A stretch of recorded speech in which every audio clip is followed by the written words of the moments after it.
बाज़े आ हर आज हस्ती बाज़े आ घर का बिरू बुत बुरुस्ती बाज़े आ हजारों बर तौबा शिकस्ती बाज़े आ। কবি বলেন ফিরে আসো ফিরে আসো ফিরে আসো, তুমি যেমনই হও না কেন, যেমন অপরাধকারী হও না কেন, রব্বে কারিম তোমাকে ডাক দে, বাজে আ, ফিরে আসো ফিরে আসো ফিরে আসো। তুমি যদি মূর্তি পূজারী হয়ে থাকো তারপর তুমি আমার কাছে আসো, তুমি যদি অগ্নি পূজারী হয়ে থাকো আমার কাছে আসো, তুমি যদি হাজারো বার তওবা করেছো আর অপরাধ করবে না, তারপরও তুমি অপরাধ করে ফেলছো, তুমি তোমার ওয়াদা ভেঙে ফেলছো। ভাই আল্লাহ তাআলা আমাদেরকে ডাকেন, আয় বান্দা আয়, হাজারো বার তওবা শিকস্তি বাজে আ, 1000 বার তওবা করে তওবা ভাঙছো, তারপরও তুমি আমার কাছে ফিরে আসো, আমি মাফ করে দেব। আল্লাহ রাসূল সাল্লাল্লাহু আলাইহি ওয়াসাল্লামকে আপনারা সূরা পড়েন, সূরা নাসর, ইযা জাআ নাসরুল্লাহি ওয়াল ফাth ওয়া রাআইতান নাসা ইয়াদখুলুনা ফি দীনিল্লাহি আফওয়াজা ফাসাব্বিহ বিহামদি রাব্বিকা ওয়াস্তাগফির ইন্নাহু কানা তাওয়াবা। আল্লাহ রাসূল সাল্লাল্লাহু আলাইহি ওয়াসাল্লামকে আল্লাহ অর্ডার করে ওয়াস্তাগফিরহু, হাবিব আপনি ইস্তেগফার করেন, আপনি আল্লাহর কাছে মাফ চান। রাসূলের জিন্দেগিতে কি কোনো গুনাহ আছে? বলেন বলেন, কোন ছোট্ট গুনাহ আছে? কোনো গুনাহই নেই। সেই নবীকে আল্লাহ শিক্ষা দিচ্ছেন, ফাসাব্বিহ বিহামদি রাব্বিকা ওয়াস্তাগফির, আপনি আপনার রবের কাছে ইস্তেগফার করেন, ক্ষমা চান। এই কথা বলে আল্লাহর হাবিবকে আল্লাহ তাআলা ক্ষমা চাইতে বলেন নাই। এই কথা বলে আল্লাহ বুঝাইতে যাচ্ছেন আমার হাবিবের কোনো গুনাহ নাই, তাকেই যখন আমি ইস্তেগফারের কথা বলছি। তোমাদের জিন্দেগিতে গুনাহে ভরা, তোমরা কি পরিমাণ ইস্তেগফার করা উচিত, তোমরা কি পরিমাণ ক্ষমা চাওয়া উচিত। বেশি বেশি ক্ষমা চাও, বেশি বেশি ক্ষমা চাও, ইস্তেগফার করো। ইস্তেগফার করলে কি ফায়দা? গুনাহ থেকে আল্লাহ তাআলার কাছে ক্ষমা চাইলে আমার কি ফায়দা? আল্লাহ তাআলা বলেন, ফাকুল তুস্তাগফিরু রাব্বাকুম ইন্নাহু কানা গফফারা।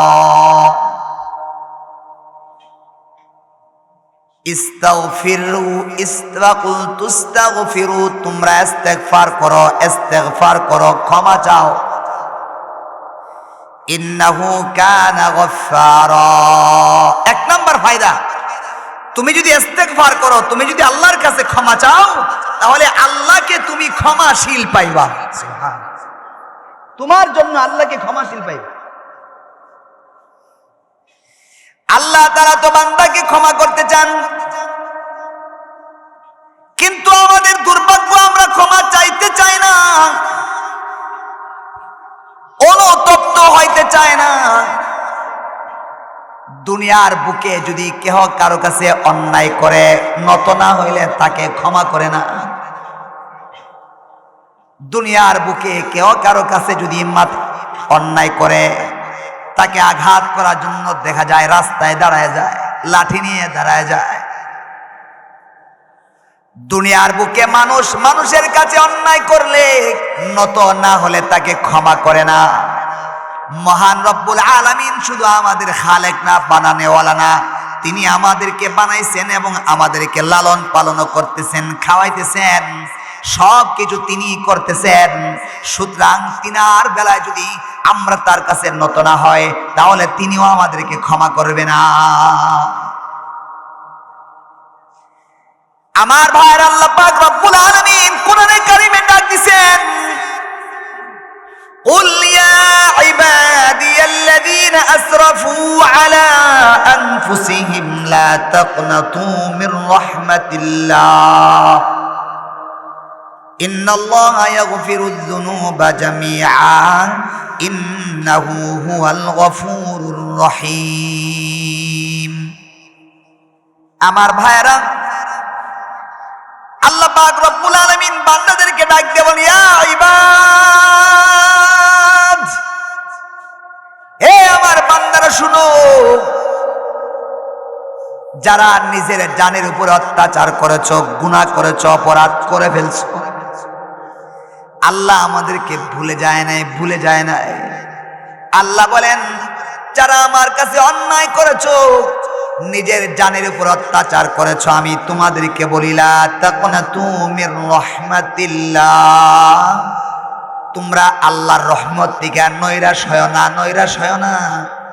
জীবন চলার পথে অন্যায় হতে পারে, তোমরা আমার কাছ থেকে দূরে যাও না, দূরে যাও না। কবি বলেন, বাজে আ हर आज हस्ती बाज़ आ घर का बिरू बुत बुरुस्ती बाज़ आ हजारों बर तौबा शिकस्ती बाज़ आ। কবি বলেন, ফিরে আসো, ফিরে আসো, ফিরে আসো। তুমি যেমনই হও না কেন, যেমন অপরাধকারী হও না কেন, রব্বে কারিম তোমাকে ডাক দে, বাজে আ, বাজে আ, ফিরে আসো, ফিরে আসো, ফিরে আসো। তুমি যদি মূর্তি পূজারী হয়ে থাকো, তারপর তুমি আমার কাছে আসো। তুমি যদি অগ্নি পূজারী হয়ে থাকো, আমার কাছে আসো। তুমি যদি হাজারবার তওবা করেছো, আর অপরাধ করবে না, অপরাধ করবে না, তারপরও তুমি অপরাধ করে ফেলছো, তুমি তোমার ওয়াদা ভেঙে ফেলছো।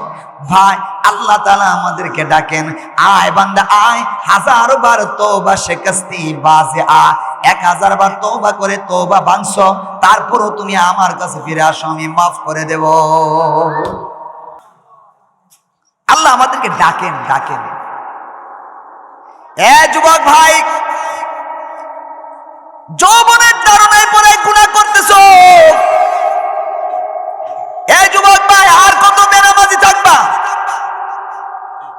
যে রব তোমাকে হাঁটার শক্তি দিছেন, তোমার মতো কত যুবক হাঁটতে পারে না, তোমার মতো কত যুবক মুখ দিয়া কথা বলতে পারে না, তোমার মতো কত যুবক আছে দুনিয়ার মধ্যে অচল অবস্থায় আছে।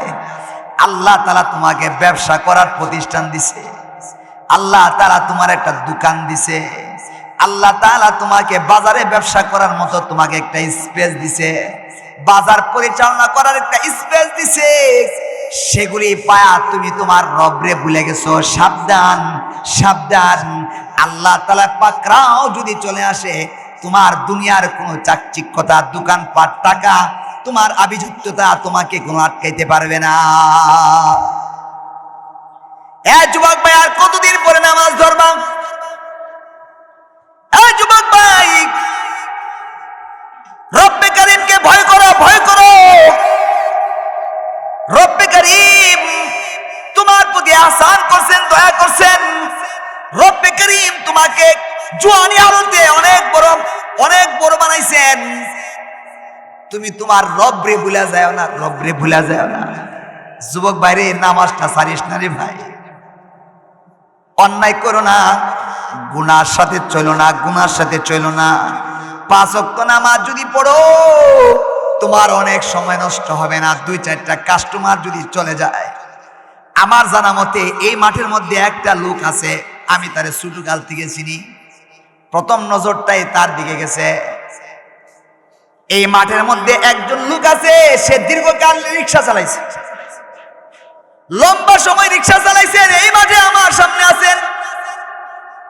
একবার আমার মনে আছে, আমার নানি বাড়িতে,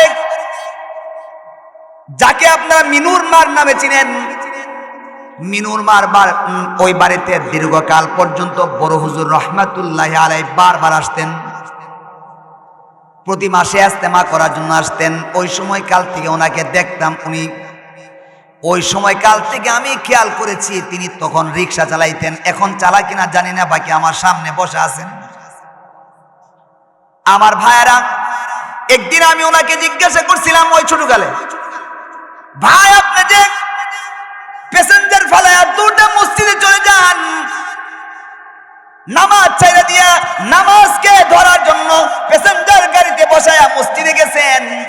একদিন আমি জিজ্ঞাসা করছি, ভাই আপনি যেভাবে চলে গেছেন, আপনার প্যাসেঞ্জার চলে যায় কিনা বা আপনার জন্য এর জন্য ক্ষতি হয় কিনা? উনি তখন উত্তর দিছিলেন, হুজুর আমি যদি এখান থেকে চলে যাই, মসজিদে চলে যায়, হয়তো বা দুই একবার এমন হয়েছে প্যাসেঞ্জারের তাড়াহুড়া করার কারণে প্যাসেঞ্জার চলে গেছে, কিন্তু সে আমার টাকাটা দেই নাই, অর্ধেক আনছি আর অর্ধেক বাকি রয়েছে। নামাজ পড়তে চলে গেছি, সে বসে আছে, সে চলে গেছে, আমি প্যাসেঞ্জার থেকে টাকাটা পাই নাই। তবে আমি আল্লাহর কসম করে বলি, যখন নামাজ পড়ে আসছি তখনই দেখি আমার জন্য নতুন প্যাসেঞ্জার দাঁড়ানো আছে। আমার ভাইরা রবের জন্য যান। হয়তো দোকানদার ভাই, তোমার ওয়াজ শোনার সময় হয় না, মাদ্রাসায় এসে একটু সময় দেওয়ার তোমার হাতে সময় নাই। তোমার মাদ্রাসায় সময় দেওয়ার সময় কোথায় থেকে হবে? রব্বে কারিমের ঘরে যায় 10টা মিনিট সময় দেওয়ার তোমার হাতে সময় নাই। এত বেপরোয়া হইলে তোমার জন্য কি কবর আছে না? তুমি কি কবরে যাইবা না রে ভাই? এই যুবক ভাই, তুমি কি ভাবছো তুমি মৃত্যুবরণ করবা, বুড়া হয়ে মৃত্যুবরণ করবা? তুমি কি রে ভাবছো নাকি? তোমার মতো আমার মতো কত যুবক দুনিয়াতে বিদায় হইতেছে। 20 বছর 25 বছর 30 বছর ছেলেরাও স্ট্রোক করে দুনিয়াতে বিদায় হয়ে যায়। 20 25 30 বছরের ছেলেদেরও ক্যান্সার হয়, এমন রোগী বহুত আছে। হাসপাতালে গিয়ে দেখেন তোমার মতো কত যুবক হাসপাতালের বেডে শুয়ে রইছে, আর তুমি সুস্থ অবস্থায় রব্বে কারিমকে ভুলে রইছ। সাবধান, মনে রাখো একদিন তোমার এই যৌবন থাকবে না। একদিন যদি ভায়াতে বেঁচে থাকো, একদিন তোমার এমন সময় আসবে যেই সময়টায় তোমার এই জোয়ানি থাকবে না তোমার জোয়ানির বাহাদুরি করছো। এ যুবক ভাই, আরামে এসে চলতেছো, দোকানদারি করতেছো, মাদ্রাসার কিছু এতিম ছেলেরা আছে, কোনদিন দেখছুনি? বাড়িতে যখন তুমি যাও, তোমার ছোট্ট সন্তান তোমার অপেক্ষায় আছে, বাবা আজকে আমার জন্য মজা নিয়ে আসবে। তোমার জন্য মজা নিয়ে তুমি তার জন্য মজা নিয়ে যাইবা। প্রতিদিন ছেলের জন্য চকলেট নিয়ে যাও, ললিপপ নিয়ে যাও, আরো কত কিছু মজা নিয়ে যাও।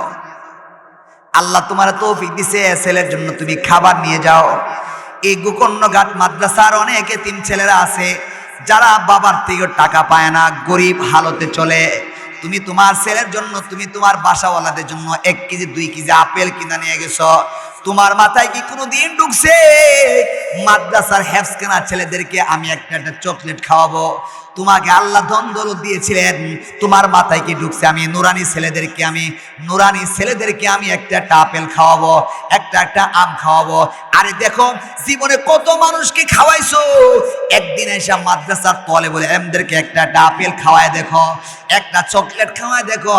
তুমি যখন দোকানের পাশে আসো, একটা যুবক বা পিচ্চি বাচ্চার দোকানের পাশে আছে, পকেটের মধ্যে তার টাকা নাই, দোকান দেখে কোন বাচ্চাটা আছে তার মজা খাইতে মনে চায় না, তোমার পকেটে টাকা আছে। একটা মাদ্রাসার তলেবুল ইলমকে তুমি একটা চিপস কিনা দাও, তুমি 10 টাকা ব্যয় করে দেখবে এর মধ্যে তোমার কি প্রশান্তি লাগে। ছাত্ররা খায় তো মজা লাগবে, তার জিহ্বায় তার মজা আছে। বাকি তুমি যে খাওয়াইছো দেখবা তোমার মধ্যে সারাদিন একটা প্রশান্তি কাজ করবে। আজকে আমি একটা তলেবুল ইলমকে একটা আপেল খাওয়াইতে পারছি, একজন মাদ্রাসার কোরআনে হাফেজকে আমি একটা চিপস খাওয়াইতে পারছি। আজকে আমি মাদ্রাসার বুকে যাইয়া সারা সমস্ত মাদ্রাসারকে একটা করে ফল খাওয়াইতে পারছি। এর চেয়ে বড় সৌভাগ্য আর কিছুই হতে পারে না। এ যুবক ভাই, তোমার জওয়ানি হালত চলছে, আর কতকাল পরে নামাজ ধরবা? কতকাল ওয়াজ শোনার পরে নামাজ ধরবা? ছোটকাল থেকে শালগাঁও কালিসীমা যখন পড়তাম, নানি বাড়ি থেকে হারকেন ধরায়া মোমবাতি ধরায় কফি বানাইছি, আপনাদের এই মাঠে ওয়াজ শুনতাম, নানি রেল হয়েছি। ছোটকালে এই মাঠে ওয়াজ করতাম, আইসি প্যান্ডেল হইতো ওই পাশে, স্টেজটা ওই পাশে হইতো। আল্লামা উলিপুরি দামাত বারাকাতুম এই মাঠে ওয়াজ করছে, আমরা ছোটকালে ওয়াজ শুনছি। অনেক লম্বা সময়ের আগের কথা, যে সময় স্কুলে পড়ছি। আমার ভাইয়েরা, এত বছর পরে এত বছর ওয়াজ এই মাহফিলে হচ্ছে, এই মাঠে হচ্ছে। সুদখোরের সংখ্যা কি এলাকায় কমছিনি? ঘুষখোর কমছে কিনা? যুবক ভাইরা, যদি ঘুষের সংখ্যা না কমাইতে পারো, সুদের সংখ্যা না কমাইতে পারো, এত বছর ওয়াজ করার পরে তার বদলত তার ফলাফল কি হইল? ফলাফলটা কোথায় গিয়ে দাঁড়াও? যদি সুদখোর না কমে, যদি ঘুষখোর না কমে, যদি বেপরদা না কমে, যদি এলাকার মধ্যে আল্লাহওয়ালা তৈরি না হয়। এই মাদ্রাসাতে পড়ে পড়ে বড় বড় মুহাদ্দিস হইতেছে, এই মাদ্রাসায় পড়ে পড়ে বড় বড় জায়গার মধ্যে ভালো সুনামের সাথে শিক্ষকতা করতেছে, পড়তেছে। আর এই মাদ্রাসার আশেপাশে, আপনার আশেপাশে কতটা ছেলে আপনি দিছেন? আপনার ঘর থেকে কতটা ছেলে মাদ্রাসায় পড়াইছেন? আপনার ঘর থেকে কতটা ছেলে মাদ্রাসা দিয়ে এলাকার জন্য কতটা আলেম হয়েছে? এই ধরনের ফিকির কি আপনাদের মধ্যে আছে কিনা? এ আমার ভাইরা, মাদ্রাসাটা আপনাদের। এই যুবক ভাই, তোমাদেরকে বলছি, মুরব্বীরা যারা আছেন তিনাদের সাথে পরামর্শ করে করে মাদ্রাসার যত জরুরিয়াত আছে সমস্ত জরুরিয়াতের পিছনে তুমি খেয়াল করো। আমি কিছুদিন হয়েছে আইসি মাদ্রাসার সাথে সম্পৃক্ত। উস্তাদদের বেতন বাকি, মাদ্রাসা ঋণগ্রস্ত। উস্তাদরা মাস শেষে যত টাকা বেতন পায় সেটা রীতিমতো পায় না, 2 মাস 3 মাস 4 মাস বাকি থাকে। এখানে ছাত্র এখন হুজুরানরা পড়াইতেছেন, আর যদি মনে মনে ভাবেন যে হুজুররা তো হাদিয়া পায়, হাদিয়া তো এটা যার যার তকদিরের ব্যাপার। 20টা 30টা একদিন হাদিয়া দিয়ে কয় হুজুররা তো হাদিয়া পায়, এটা বলা যাবে না। 10,000 15,000 8,000 10,000 টাকা এটা কোনো বেতনের ভিতরে পড়ে না, তারপর হুজুরদের বেতন বাকি থাকে কেন? আমার ভাইরা, আপনারা সকলে নজর দেন, মাদ্রাসাটা আপনাদের। হুজুর আজকে আছে, কালকে থাকবে না। আমি আজকে আছি, কালকে থাকবো না। মাদ্রাসার আসাতে কেরাম আজকে আছে, কালকে থাকবে না। আপনার পকেটে টাকা আছে, আপনার ফ্যামিলি সুন্দরভাবে চলে, আসাতে কেরামের ফ্যামিলি সুন্দরভাবে চলে কিনা তাদের খোঁজখবর নেওয়ার দায়িত্ব কিন্তু আপনাদের ভিতরে আছে। যদি তাদের ফ্যামিলি সুন্দরভাবে তাদের জরুরত পুরা না হয়, যদি বেতন যথারীতিভাবে না পায়, 3 মাস 4 মাস বাকি থাকে, এরপরও মাদ্রাসা ঋণগ্রস্ত থাকে, আল্লাহর আদালতে আপনারা জবাব দিতে হবে শিক্ষকরা কেন নিয়মিত বেতন পায় না। মনে কষ্ট নিয়েন না। এ আমার ভাইরা, এত বড় বিশাল একটা বাজার, আপনারা এগিয়ে আসেন। লিল্লা বোর্ডিং খোলা হয়েছে, লিল্লা বোর্ডিং এ প্রতি মাসে মাসে খরচ হইতেছে 4টা-5টা এলপি গ্যাস লাগতেছে। আপনারা যদি আগায় না আসেন, বলুন তো এই খরচটা কোথায় থেকে আসবে? সেক্রেটারি মহোদয়, সভাপতি মহোদয়, ক্যাশিয়ার মহোদয় আর কত চালাইব? আপনারা সকলেই আসেন, তাদের পিছনে দাঁড়ান, তাহলে দেখবেন ইনশাআল্লাহ মাদ্রাসা আরো সুন্দর রঙাবে। আপনারা দেখবেন মাদ্রাসা আরো অনেক সুন্দর এগিয়ে যাবে।